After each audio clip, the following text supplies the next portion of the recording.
السلام علیکم۔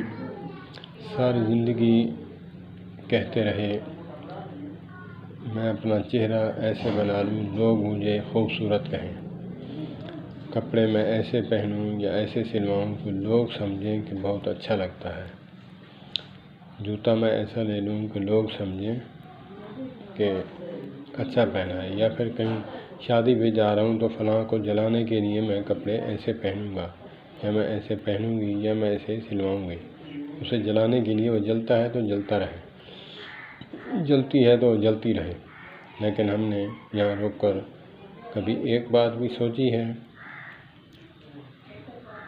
کہ میرا رب کس سے راضی ہوتا ہے، میرے آقا کریم علیہ الصلوۃ والسلام کس عمل سے راضی ہوتے ہیں؟ ہم نے کبھی سوچا؟ اس بات پر ہمارا کبھی دھیان نہیں گیا۔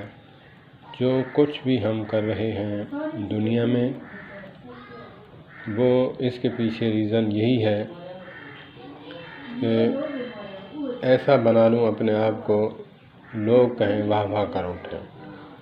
لیکن ہم نے کبھی نہیں سوچا اللہ اور اس کے پیارے رسول صلی اللہ تبارک و تعالیٰ علیہ وآلہ وسلم کی منشا کے مطابق بننے کی کوشش کریں، اللہ اور اس کا پیارا حبیب راضی ہو جائے ہم سے۔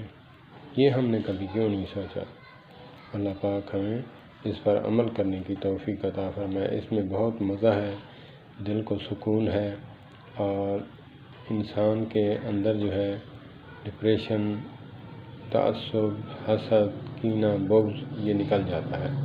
کبھی یہ سوچ کر دیکھیں کہ میرا رب راضی ہوتا ہے ویسے میں کپڑے پہنوں گا، میرا رب جیسے راضی ہوتا ہے ویسے میں اپنا چہرہ بناؤں گا۔